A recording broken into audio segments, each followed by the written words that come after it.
let's talk about the finale. Because let me tell you, the shit was fire. It was amazing. Okay. My favorite part was how everyone was revealed to be absolutely terrible once again, except for maybe my guy Rob.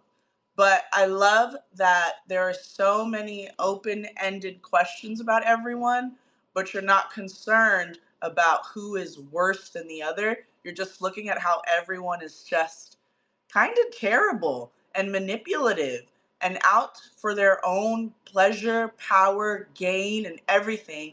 And they will obliterate you and lead you to believe and dangle the carrot in front of your face or whatever it is to make you think you're making that next step when you really aren't. And so I think it's amazing to witness that. JK, welcome to the stage. I just provided an overarching thing for myself, but we're gonna get deep into it. Talk to us. How are you feeling about the finale? It was definitely a lot to digest. And going off of what you were saying, pretty much everybody is horrible except for Rob. I call him the golden retriever of the series. But yeah, there's a lot of stuff going on that we could dig into, and it was just really crazy. I think I might even watch it again because it was just really insane. I think what makes it insane for me specifically is the Yasmin Henry Muck situation. Okay, and like I said, it's Thursday night football. It is not what we watch Wednesday. So we're going to keep it short, brief, cute, sexy, and passionate like this show is, very chaotic.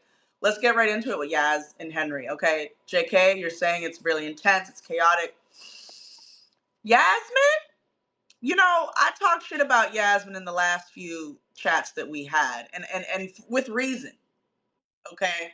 But I talk shit in the sense that she cannot follow through on the evil like Yasmin or like Harper and Eric and Bill or whoever else you want to call out, the bouncer guy. This is not a bookie guy. All of them. Everybody is carrying out their evil successfully, and to me, that's what makes a villain. We're pushing the plot forward. But Yasmin has just not been able to really get some hard hitters in those moments until the finale. And I love how much time we spent with Yasmin and Henry. We spent so much time with them. Why? Because she is such an amazing character. And shout out to Marissa for being such a profound actress that she can really bring out all of those elements of Yasmin, because it is the hot women that are just desired and sexually, profound and comfortable and maybe even rich in her case, but we know she's really not, right? That get these little tiny boxes in real life and on television. You want to When you want to box in pretty women, you want to box in women that are highly desired. And Mickey and Conrad were able to really give her life a lot of color, a lot of depth, a lot of complications. She's a very complex character. And I love that we divorced ourselves from boxing her into the character archetypes of what beautiful, successful, attractive, desired women are. She's a terrible person, but she's doing evil things just like everyone else is to get what she wants. So why should she be particularly evil? And then you throw in that moment, spoiler alert, where we talk about her potentially, trigger warning, her potentially being molested by her father. And so again, we look at villainy and we look at how terrible people are, and then we decide how we have compassion for these characters. And so I just love the way that they showed Yasmin having the capability to, again, like I said, go back to these past few episodes and what we watch. She wields her sexual power, right? Does that make her worse or better than Henry herself, her fiance? She wielded her sexual power to feel better about herself in a moment, to gain a prospect to protect her from what was inevitable that's going to happen in the news. All of this was calculated. And she used Robert, right? JK calls him the golden retriever. She used Robert, who has a deep care for her, you know? And she just yelled at Henry Muck 3 episodes ago for abusing his power. Did she not do the same? So I absolutely loved it. I absolutely loved it. If you, any of you sitting in the room today, had someone have sex with you on a multi-billion-dollar estate, and you're just running amok in the flowers, frolicking away, knowing that this person that you built so much with, which is why we got the montage, you built so much with this person, you finally consummate and have sex and feel so close to each other, and the person says, I love you 4, 5, 6 times, and you've been so hesitant to express that, and then you're there, and just like that, they're getting married to the person that they're building a life with, the person right across the room and the table from you. It's intense. That's good television. That's what we're talking about. Tej, welcome to the stage. Talk to us about the Yasmin Henry Muck dynamic from your perspective. I think it was just incredibly written. I did not get the inclination that she would be back with Muck, and then it happened, and then you can tell when it's good writing, whereas I didn't see it coming, but also I was like, oh, yeah, that makes sense. Like this is where she was heading the whole time, and the way that we've intertwined it with her dynamic with Rob, especially in the last couple episodes, has just been super amazing. And you really got to, it's like they set up the relationship between Muck and Rob being weird before we realized that they were going after the same girl, and then it persisted, but not in the usual way of like, I'm jealous of Rob because you're close to him. That's how everybody would write it. They're writing something um so much more difficult to put on screen than that, and trying to show these dynamics. And I just thought that, like the whole season, really, it was just like perfect execution. It was, they've really outdone themselves, which is saying a lot, because every season of this show has been phenomenal, but I think this season really showed kind of the upper echelon and upper level where they could reach. And I could not be more impressed with that storyline, but also the season overall. Yeah, and shout out to the actors. Ella Baxter, welcome to the stage. Are you new, or is this your first What We Watch chat? I am new. I don't even know how Welcome. I got connected really because it just popped up as like a space was going on for the finale. And I was like, oh, yes, my people. Wonderful. Welcome. This is What We Watch. We usually Thank meet on you. Wednesdays, so welcome. Everyone, welcome her. Give her a clap. Talk to us about the finale. It was so good. I definitely see why people were saying it looked like it could have been a series finale. I do think it did tie up a lot of things um very pretty, neatly, but it does also give us the curiosity about what these characters are about to get into next. Harper's going back to New York. Yasmin's about to do this whole Mary thing. Rob is starting his venture. So, and just in relation to what you said, with Yas, I do struggle with her. I mean, from the very beginning, I was like, oh gosh, she's so dumb. And not even that, because I felt like she has the power, she has all those, she has the tools. But now that we see how her father and how she was talked to, and we understand why she can't really grip and take hold of that power, she's so unsure of herself. And I appreciate how this season, through more and more incidences, that she starts to kind of regain her power. So, or realize her power. Um, Even though I still feel like she struggles, because I do feel like that situation with Rob, I get it, but I do think it was unfair and selfish, which is kind of how she's always been. So it tracks. Right. Um, Go ahead. Other than that, Rishi's wife, man, Man, crazy, great crazy. work. Any other thoughts? I'm just off the brain. Yeah, and we can come back to you. No worries. Yeah, Yeah. Um, yes, but all good, all good. Yeah, yeah. I think, and JK, you can speak next. I think the Yasmin Muck thing, to our point about the tied up loose ends, and I also mentioned that some things that seemed perfectly tied or were tied were like kind of reopened, right? I love the flash of seeing, harpsichord calling Eric. That was fun. We got a lot of that in season 1, and we haven't had that in a while because they split after season 2, right? And so seeing that, you know, he harpsichord was calling him to say thank you about a Forbes magazine 30 under 30, like that's just great writing. Like I don't want to say good writing. I think that's not fair. This is great. This is brilliant. This is excellent writing. This is upper echelon type of writing. These are things that are very difficult, first to write, first to complete, secondly to complete, and third to like execute from these characters standpoints. Like these actors, get it. They get it in their faces, in their body language, the music during the scenes that are playing. Like, we're deeply immersed in the fact that these two people hate each other and want to see each other fail, but one is willing to write a Forbes, hey, this is what she does, right? She's that girl, and he calls her to say thank you. Harpsichord, our girl Harpsichord, if you're a stan, this is a great season finale for you because Yasmin also reaches out to Harper, right? And is like, yo, you not gonna answer my wedding invite? And Harper's like, wait, you slapped me like 3 weeks ago. What are you talking about? And I love that though, because if you go back to our episodes in what we watch, please check us out on YouTube. Every time we have a chat, you are on that show and you had something to say. People are commenting and saying everything about what we're talking about on here. It's great. It's interactive. So thank you for being here. But if you go back to some of our episodes before, we said that Harper and Yaz love each other down. Like they love each other deeply. I shared a couple clips on Instagram, and that came to was fully realized again at a large moment. This is a huge moment. Engagements, marriages, that's a big deal. You want the people that you love there. You do, and she wants Harper at her wedding. Yeah, she just called her a talentless whore less than a month ago, but I love you.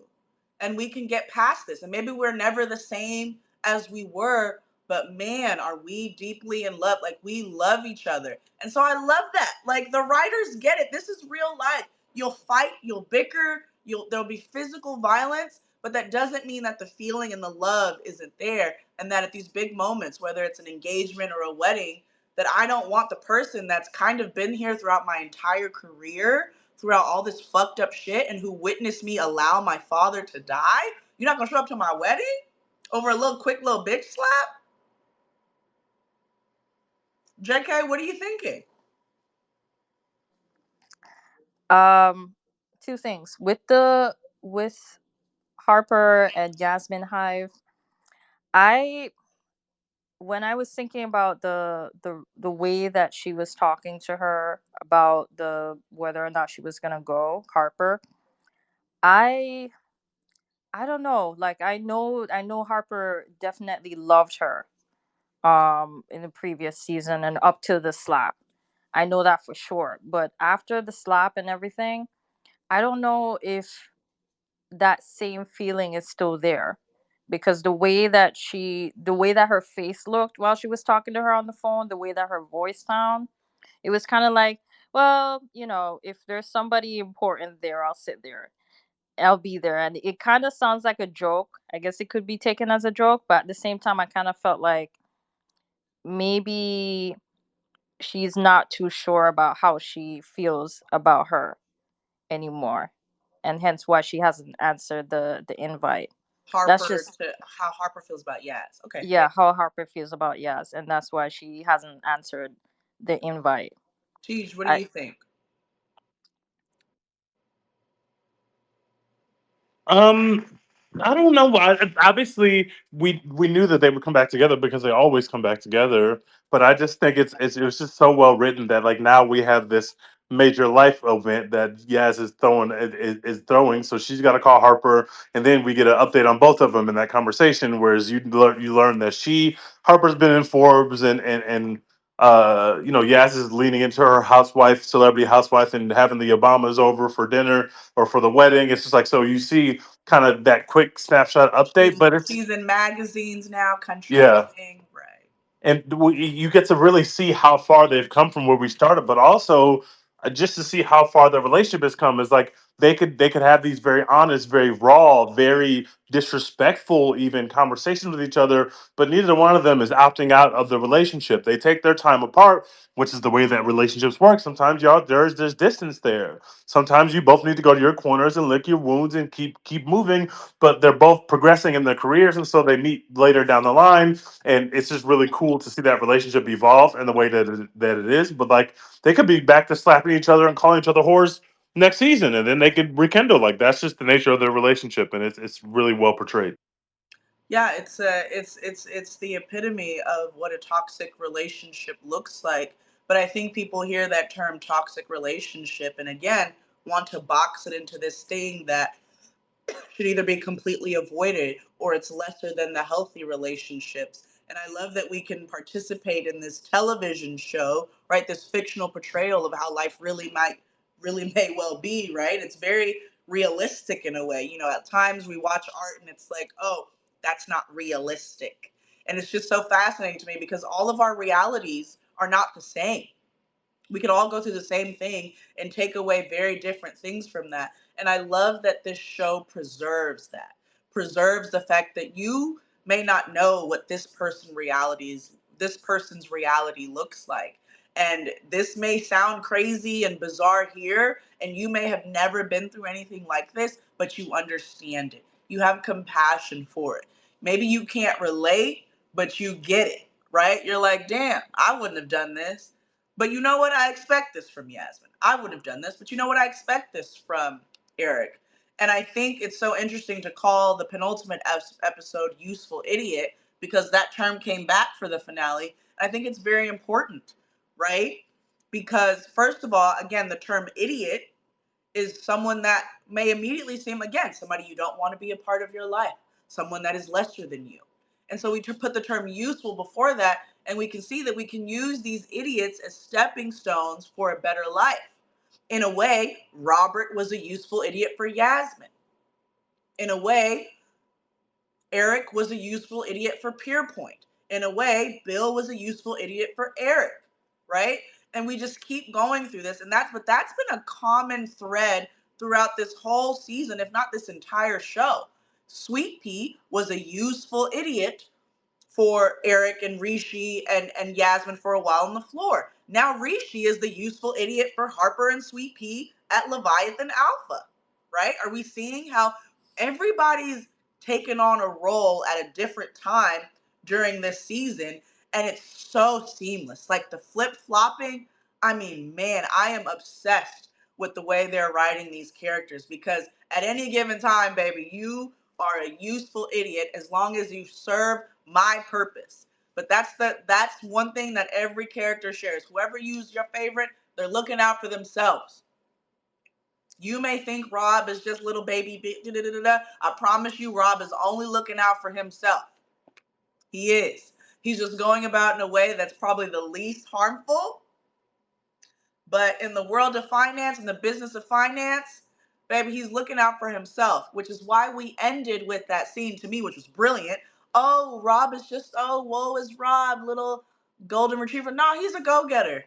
And I think the next season we're going to see Rob shine because he's sitting there lying to these people's faces like, well, I don't know. I just, and you're seeing how he's learning the language and he's learning the lay of the land of how to be a fucking killer, right? Like Harper is, or a fucking killer like Petra is, or a fucking killer like Yasmin has been able to kind of reveal lately. So, Tej, what do you think about like that theme of just using your power and like everyone is centering themselves? Do you feel like there's not people that are centering themselves? Do you feel like there's anybody that's like, actually, there's a little bit of this here? There are times where people may not be centering themselves, but I would say generally no. Maybe we could say Rob, but even Rob has centered himself in certain situations. I think this is the nature of one, the nature of people, just generally, people just tend to center themselves, but also two, the nature of these people specifically, the people in the universe in which we're exploring.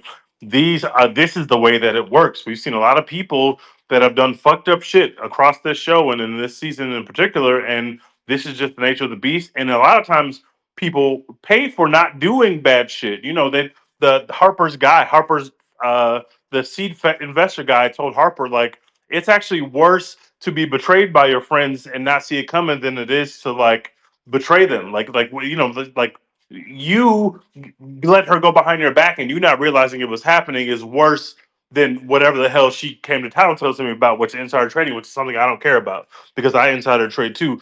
But you got to get your shit in order because you were betrayed by someone who is close to you and you consider a friend. That can't fly. And so it's almost like you have the universe. It's telling these people to act in bad ways, and people that don't act in those bad ways fast enough or realize that other people are acting badly often end up paying the price for it in the show. Yeah, I think the quote was more specifically right, and I get what you're saying. I think the quote was more specifically saying, like, it's better to deal with this in this way so that we can move forward like this. Then the alternative is to be to think everything is okay, to think that everything that y'all between y'all was good when it's not. And so that was a profound, quote from what's his name? Otto? Is it Otto? No, is that the I uncle? forget his name. I forget his name, but I love that because I was going to move to Rishi. But let's talk about the Harper Petra situation, right? He was basically saying you almost have to be thankful, right? It's better to be on the side of being betrayed by your friends or trying not to betray your friends, excuse me, than to believe and think that everything's okay. Excuse me, hold on, I need some water. Teach, can you take over? Yeah, I got it. I want to know what people thought about the scene with Rishi's wife because I watched the scene two times, and the first time I'm like, "Wow, that's crazy." I kind of felt like vibes were really bad when that guy was in the house.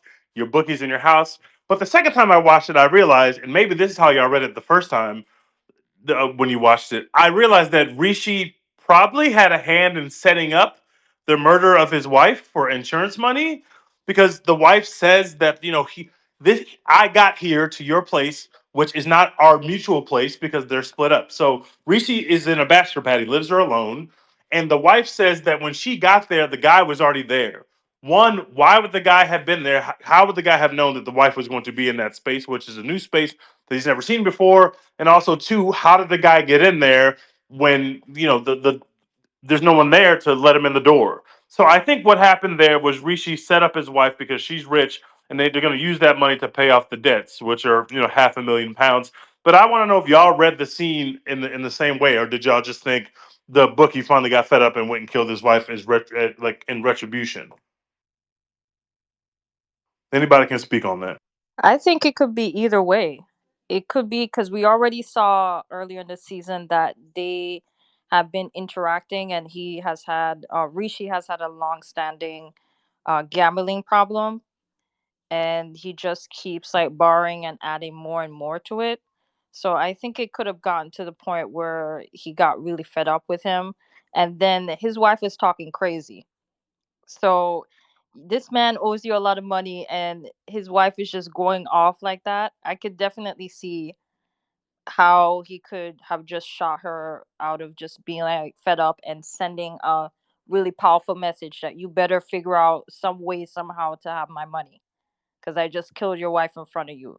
And then on top of that, I'm thinking how this is going to put Rishi in a position where he may be going to jail because whether or not he planned it, he was right there in the room when this happened, and the guy left as soon as he did it. So, him being the ex husband, he's suspect number one in these kind of situations. So, I feel like he is really stupid or, he's just really unfortunate, but it could be either way.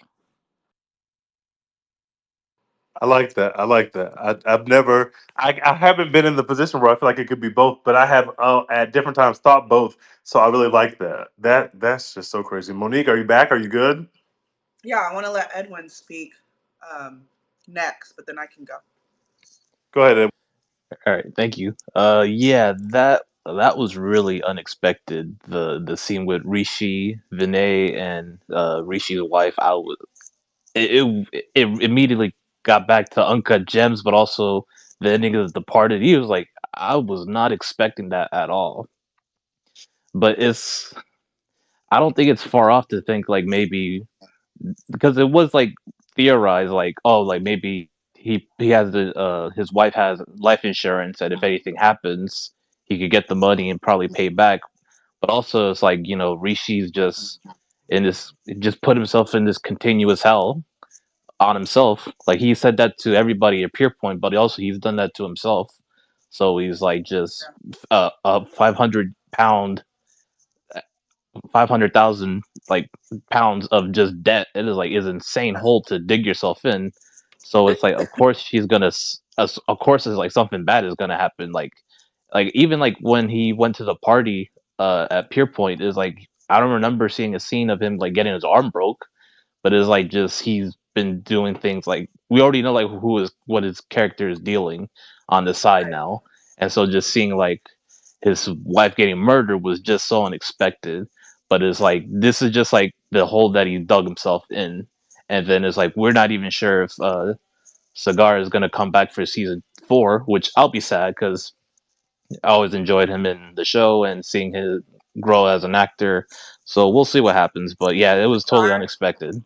Cigar, yeah. Cigar has joined the chat before and loved what we were saying about him as an actor and as the character that he was portraying so successfully. I definitely think he's going to be here.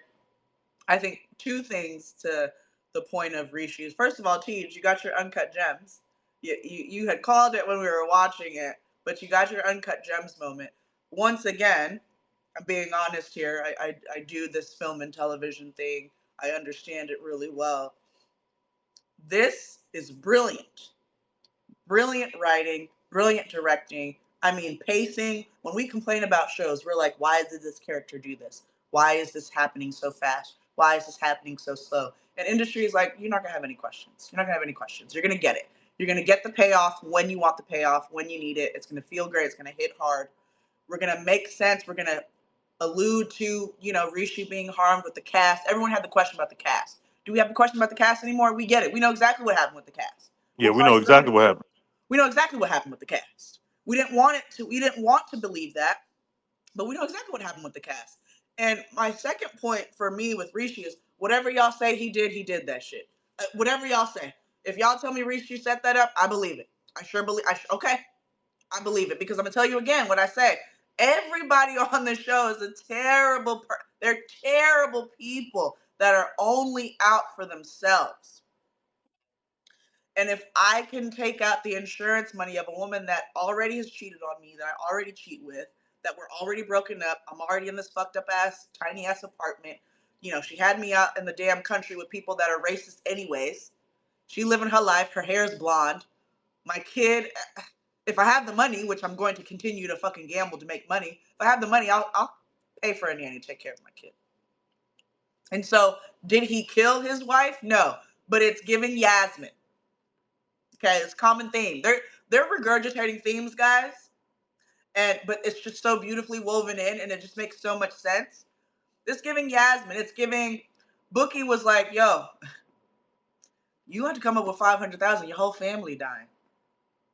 All of you did, and we'll take care of that." And it's like, so what's the alternative? Is there anything I can do? Okay, well, we can kill somebody in your family. You pick. You want your kid to be dead? You want you to be dead? Or you want your wife to be dead? You pick. Just know that when I show up on Tuesday, somebody dying. Or my money is going to be right in front of me. Either way. And Rishi took that L, did he not? Rishi had just recently taken that L. Because again, what did Harper do? We can go down the line of everybody getting fucked over because of their own self-interest, right? Or someone else's self-interest. Which is another quote that was beautiful from this show, right? And I want to make sure we clip this for sure. Aren't we all at the, behest, at the, whatever you want to call it, I'm losing my train of thought, at the ambition of others? Aren't we all just here because of someone else's ambition? And so Rishi was like, okay, cool. I can call the bookie off. I can save my whole family. I'll tell him I'll pay him $250 now and $350 later. And then he don't got no job no more. And he's like, well, I got played. And you're dealing with the consequences of your horny ass actions. That's what you're dealing with, Rishi. All the Rishis of the world, you're going to deal with the consequences of your horny gambling addictions. Sorry if any of y'all caught astray. Respectfully, you will deal with the consequences. And you will grieve. And you will, yeah, you're going to deal with it.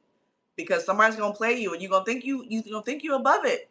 I love the way they played out. Sweet Pea, Harper said, babe, I love a woman that don't leave money on the table.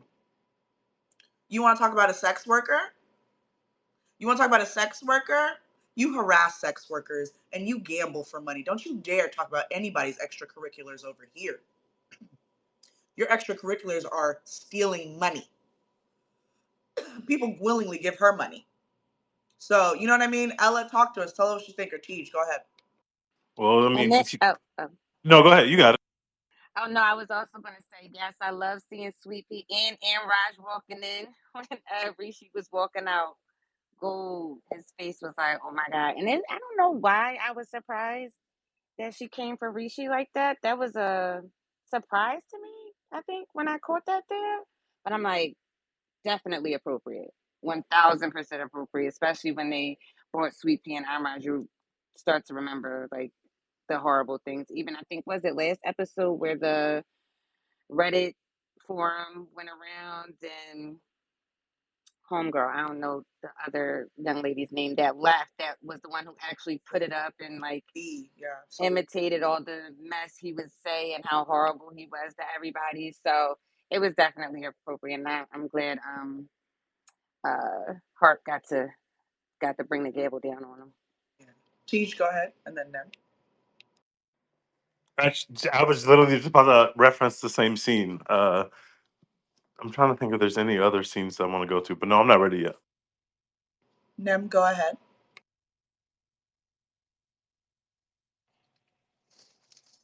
I've been bouncing on and off of this space. Is there a specific item being focused on as far as Rishi, or just that scene in particular? You good. You've been clocked in and tapped in every episode. Talk to us about whatever you want to talk to. All right, cool.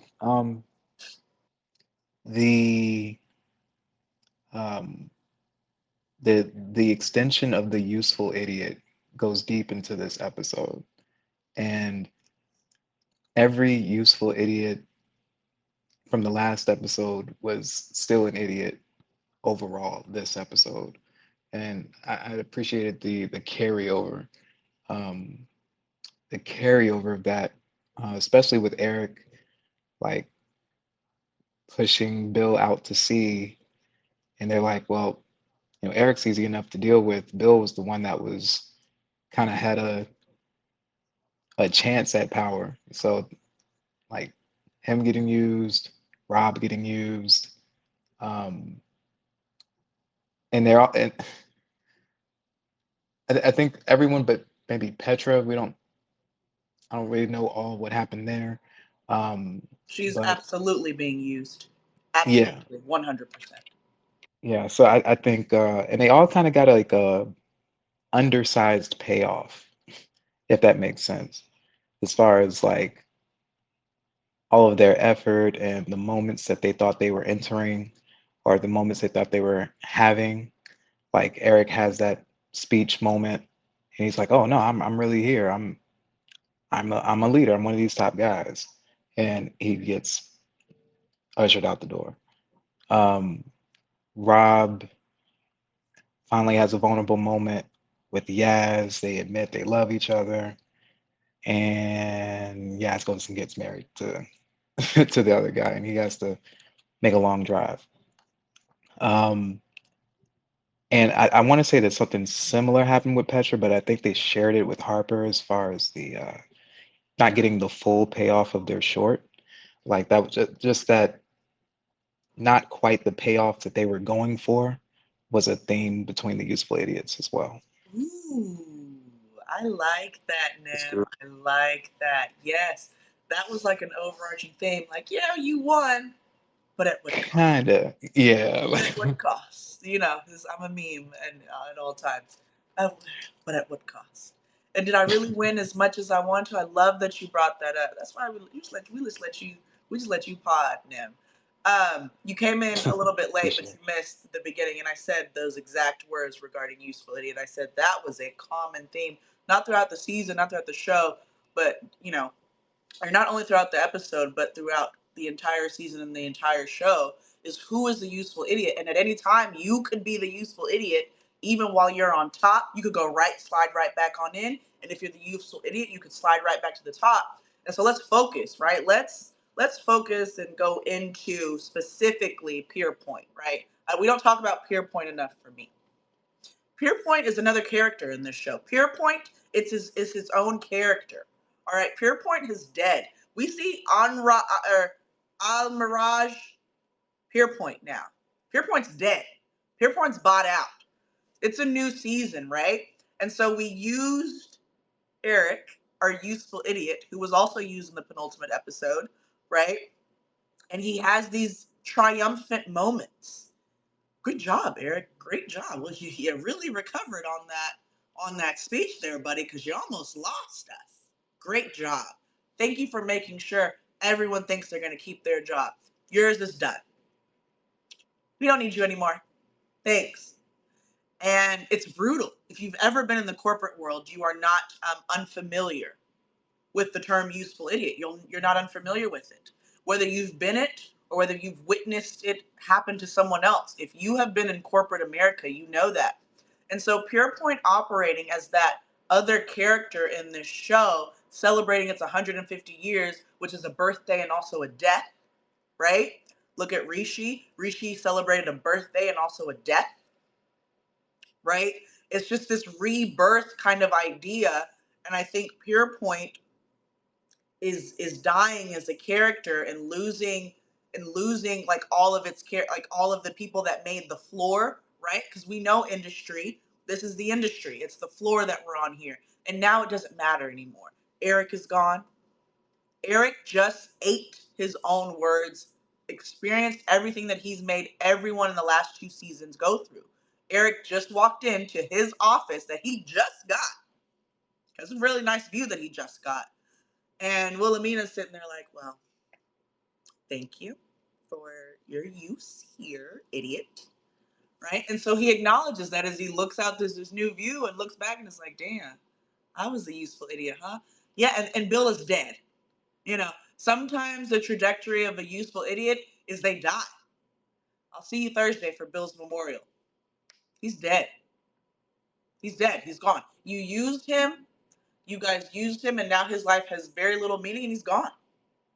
Y'all just gonna go to his funeral like y'all didn't actually take part in it, low key. And so I love how this episode did that. This episode did everything so well. It gives you an opportunity to determine how much empathy, compassion, or sympathy you want for the useful idiot, and how much you like relate to the fact that, man, you gotta get it how you live.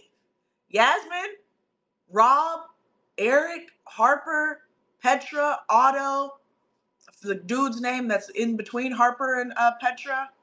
You got to get it how you And live. Rush. Wait. No, no, the white man that's doing all this stuff. Oh, got it. The white man's name. Otto. Is it Otto? No, Otto is the Yes. uncle. So okay, so what's the uncle's name? What's Henry's uncle's name?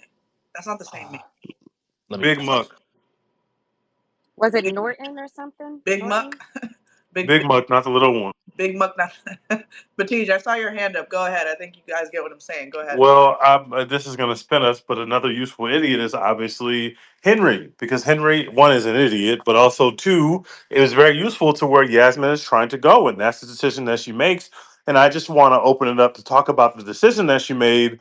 Obviously, she chose the bag, she chose the power, she chose the. She doesn't want to feel like she's on the bottom or like a victim, so she chose where she could really boss up. But you could already see that doesn't necessarily mean that was the happiest decision, right? So it obviously she has a real connection, I would say, with Rob. Now, whether it's love or not is kind of left for interpretation to the viewer because she says "I love you" like 5 times, but also they flash back to the scene where she says, "I don't know if I've ever really loved anyone." So whether she loves Rob or not, we know she doesn't love Henry Muck, at least at the point where she makes the decision. However, she needs to sit in the seat that the only way that she can sit in that seat, the uncle made very clear, is if you get down with the family. I will protect you if you are family, not if you're just some random girl. You're not a random girl. You're powerful. You are somebody that can sit next to him and give him sound counsel.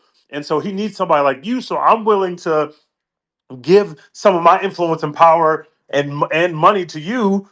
And now she does this thing where she fucks Rob. She gets Rob the bag on the back end for his seed investment, but also she does it in probably the most shady, most villainous way possible, which is to announce that engagement in front of him without him even knowing what's happening. Like, imagine if one of your exes made you attend their engagement party, but you didn't know it was their engagement party. You pulled up for something else. You think everything's fine. You and your ex was just fucking.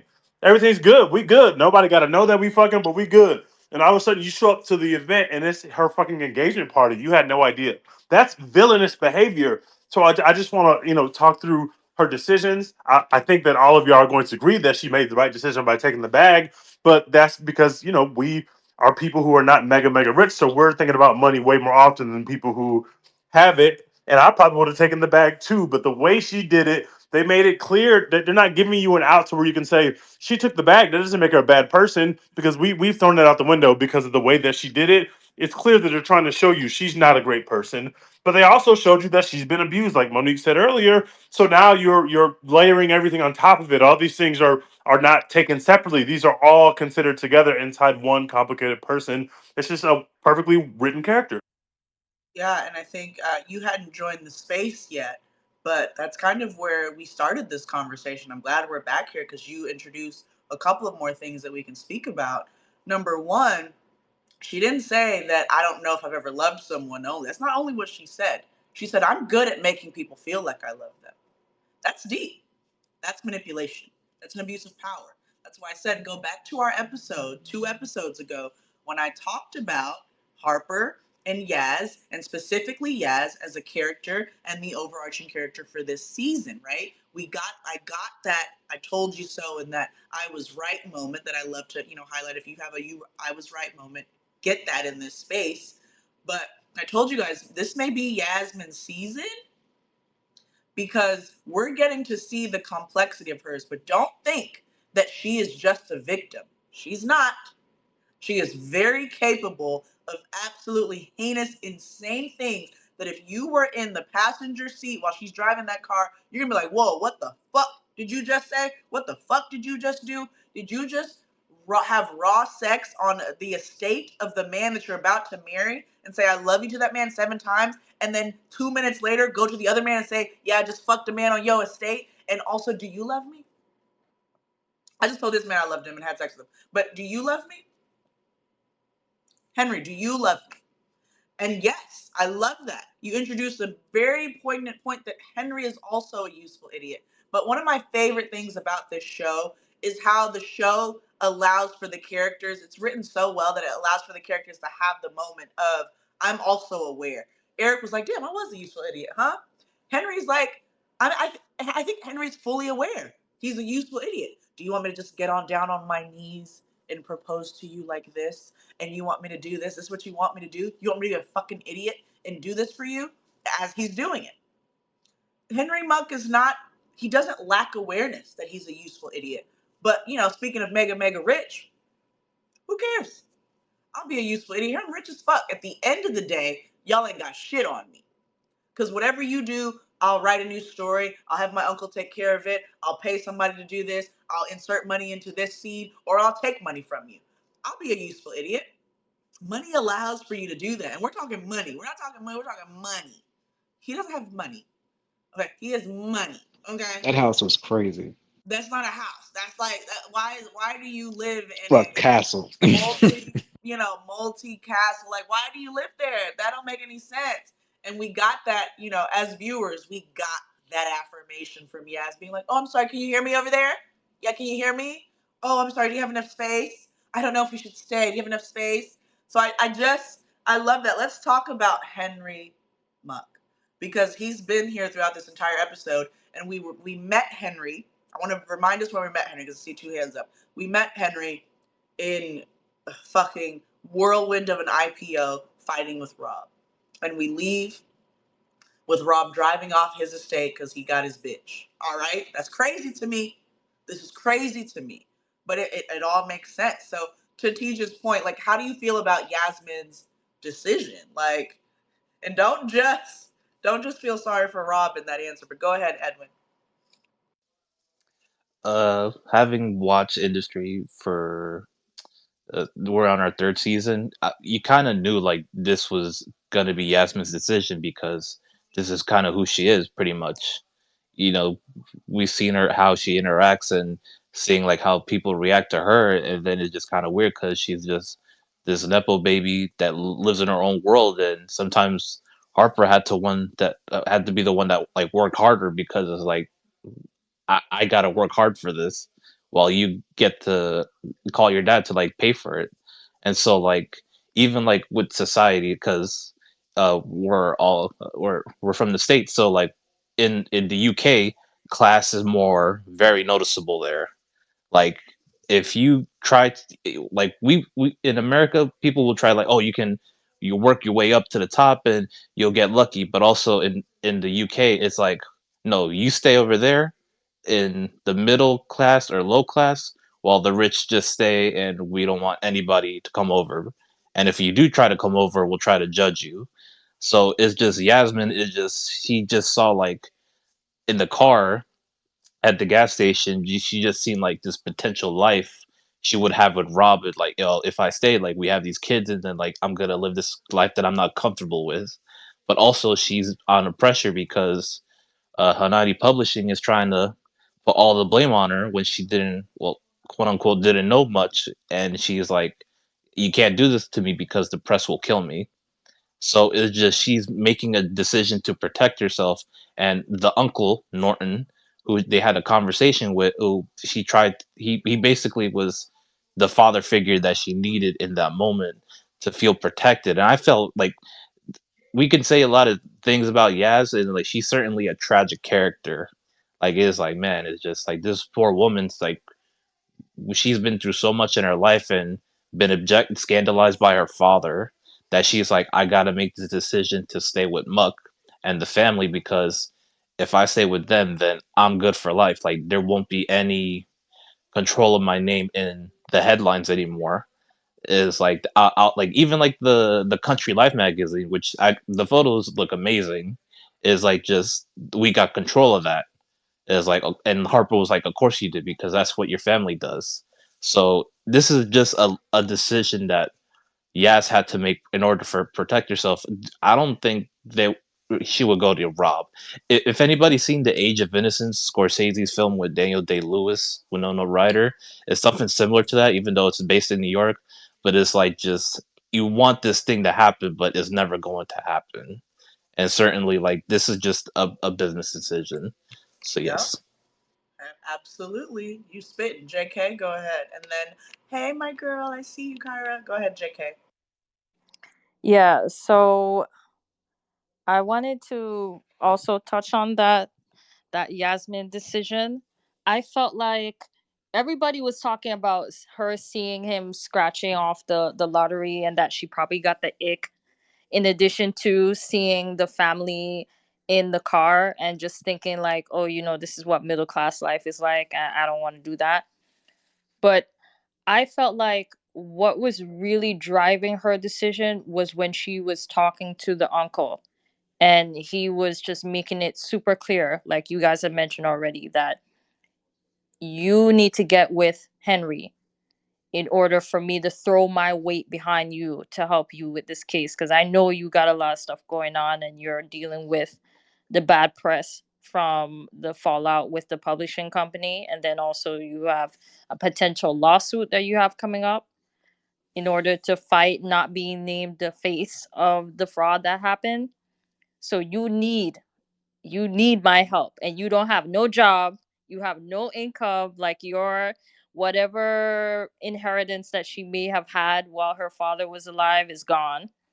She has no resources, and Rob is never going to be destitute because he has that Oxford education. He worked at Pierpoint, which is supposed to be like the JP Morgan of that world. So he would have left with the connections or with the resume where he could get an equally cushy job. So he's never going to be a destitute guy, but he's never going to be a lord. He's never going to be a duke because that's not something that he was born into. So he would not have the capacity to help Yasmin as much as Henry did. And I'm sure she could see that. And yes, she's being selfish, but I'm sure she could see that. And plus, she probably did not want to put him through that also. Because I do think deep down inside she does care about him, but she's not capable of dealing with somebody, at least at that point, who cares for her in such a genuine way. So she Exactly. had to deal with that case. And Exactly. And yeah, and that's, she God. um oh yeah, she has to deal with that case.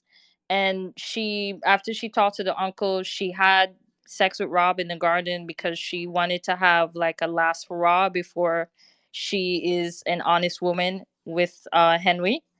And I feel like when I think about it, she didn't tell Rob about the engagement because I think if she had told him and they talked about it, she wouldn't go through with it.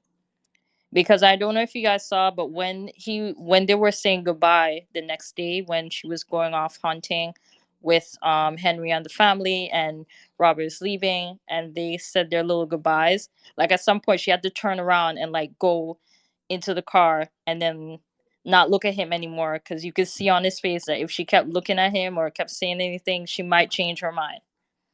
Rob is her weakness. And, we had the moment right before Henry got to get his bars off about, oh, come on, Yasmin. Everyone I fuck is below me. Like, who can I fuck that's higher status, right? Right before that, he had a conversation with Rob and he put his arm around Rob and he was like, yo, are you like in love with Yaz? Do you have any history? Because I'm not a jealous guy, but like, that's not going to work. Like, I'm going to just let you know right now, like, that's my girl. I think I'm in love. Like, you going to have to move off, as you're gonna have to be out the way if I make this one my girl. And I just love that scene because first of all, as you should, man, you should be very much not jealous, not mean. Don't put it on the woman. Have a man to man talk like, hey, my girl probably feel a way about you and she probably care for you and yeah, that's all great, but she's mine. I'm gonna need you to back off. Okay, we love a man like that. But I think right before Don't forget when they first got there, when he said, "Are you going to stay?" He said separate rooms, right? Like he's already like, he's "Nah, already I'm like, marking my territory." yeah, like this my girl, bro. Like I just want to be clear. Like don't play about your girl. That's one lesson from this show. But number two, and I'll let Kyra speak. Money talks. Nobody gives a fuck about your feelings. It doesn't matter that she loves Rob more than she loves Henry. It doesn't matter. And I think JK brings up a great point. There might be a little compassion. And that Rob, do you really want to be with a woman like me? Look what I'm about to go through. If I go through with being my feelings matter, if our feelings matter most, okay. Well, we're about to go through fucking hell because the fucking press is about to ruin and obliterate my entire existence. We're never gonna have any money. We're gonna have to work hard for our money. Pierpoint is dead. Like, what are we like? That is gonna look crazy. Let me just be with Henry for a little bit, and just let it. You gonna hurt your feelings gonna be hurt for a little bit, but you gonna go out and grind, and then we can come back later. True, and Life then will you're gonna be allow it. up. We gonna be up. I'm gonna be in magazines. Maybe I'll throw you a little bread. I'll have Henry throw you a little bread every year. You got a new company, he'll throw you a little bread. Like the feelings, guys. The feelings, love. What are we talking about? So I want to let Kyra speak. Welcome, my girl, Kyra. Inaugural film festival, What We Watch coordinator, brilliant woman, always keeping me on track. Welcome to the stage. Talk to us about anything you want regarding the finale. Okay. So I had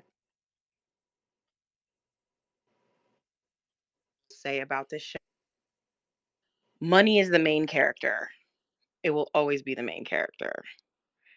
And going back to because like keeping it on Yaz, everything that Harper said about Yaz was true, and vice versa. Do I think they care about each other in a way that they can because of how they were raised? Yes. But do I think they think about themselves first in everything that they do? Yes. I think the foreshadowing on this show and the parallelism is immaculate. Like, if we're going back to the gas station scene, I think she thought when she was asking him, did he get any money? Because she's like, hey, he is my dream because he's somebody uncomplicated. He's not weighed, bogged down by all this, and he doesn't have any family to have expectations for. It's my dream. That's what I think that was her fantasy, but she knew what path she was always on, and that's why she clung to Pierpoint so hard because she knew what her life was. I think that when she asked him about the money was because if he had money, then she could go with him, and it would be then she didn't have to choose Henry or the dude that was like her quote unquote cousin. She didn't have to choose these type of dudes. And I knew that her dad had done something to her when he was in her bedroom. And she looked at him like, this is not the first time that this has happened. And then the scene at the end with the girl that was uh that told her, that hugged her and made everything more real for her. I was like, oh, this tracks, because she acts like an abuse victim, but but they led us to believe that she was abused in other ways, which is true, financially, emotionally. There was a lot of power imbalances, and that's why when Rob said, "Oh, you're going to marry your dad," I said, "Oh, she is," because this is how the show does it. It tells you exactly what's going to happen in your face, and then when you go back, you're like, "Oh, we knew this was going to happen." Like the fact that Harper, quote unquote, did the right thing and then went back and said, "I can do bad all by myself." When that girl was like, "Oh, we're going to have team meeting, like team dinners for the rest of the year, for the next 12 months." She wanted to kill herself. Like, she said, anything but that. I'd rather go be in prison with Jesse Hello. than do that. Ooh, and we're getting Jesse back. And I think Thank you Jesse's for bringing. I think Jesse's coming back. I think Jesse's coming back in the next Hello. season. I think they didn't know if this season was the last one, so they put a big bow on it so you could see everything at once and you could be like, "Okay, you can deal with this ending." But now that they've opened it up, our girl's going back to New York. I saw somebody online say, "Imagine she sees Kendall Roy in the street." I started cracking up. Uh, then you have your boy Rob on in California, and I do think the tweens shall meet. I do. I think that there's gonna be something that happens where Rob even comes to her and her fund and is like, "Yo, you want to give us some cash?" And then we might even see some other people that we did that we from the first season that we ain't seen in a bit. I'm telling you. So, because I love that. I love the way that they do it. They're, like I said, very good at foreshadowing, bringing people back, bringing people forward. I think the young man that plays Eric deserves all the awards. They need to stop playing with They industry and need give to them their stop awards, playing with industry. Eric and Yaz because eat. it's basically we're watching a Greek tragedy unfold. It's like Hamlet mixed with Macbeth mixed with Glengarry Glen Ross, which when they mentioned that part, I was like, oh, that's actually really funny because I kind of got that vibe. Always be closing, always be closing. Um, but yeah, I think that Thank you, Kara. this show is no problem. Like it's pulling from theater, it's pulling I mean, from soap opera. You're getting a little soap. You're getting a uh, little. It's something for everything. And then you're on an episode of freaking Top Boy at the end with Rishi. I'm telling you, this show is not pulling anything. We said this a few episodes ago. You're getting everything. You want headshots? You got it. You want sex, cocaine, I said, man, nosebleeds? is Luther gonna come solve this crime? Are we gonna see Idris? Like, what is going You on? want And nosebleeds and cocaine and headshots and gambling addictions and everything, anything you got want. it. Like it's like Magic City. Your whole life can your flash before your eyes, or you can all your dreams could come And true. it all you can get it all within 45 minutes. I wanna Exactly. wrap us up here because exactly, Kyra. I love that you said that. Pierpoint is a character in this show, the investment bank, but the main character, money is the main character. I like that. That's industry slogan, log line. Money is the main character. I'm going to do whatever it takes to make the most money out of this. That's what I'm gonna do. Do I love you? Yes. But that's okay. We'll have money take care of it. We're not gonna get married right now, but you know I'm in love with you. We just had sex. It's cool. Harper is like, yeah, I care about you. Yes, Petra, I appreciate you being here. We're gonna make the most amount of money here, right? And I think to your point, Nem, too, about the payoff, it's like everybody's winning, but what did everybody say is that they're winning? But not quite enough. Eric got paid 20 million for 4 years. All right. He has a great that's like, a lot of players don't have that kind of money in the basketball season. Shout out to the NBA season starting soon. You know what I'm saying? Like Eric came off, but he was like, it's just not enough. Eh, you know?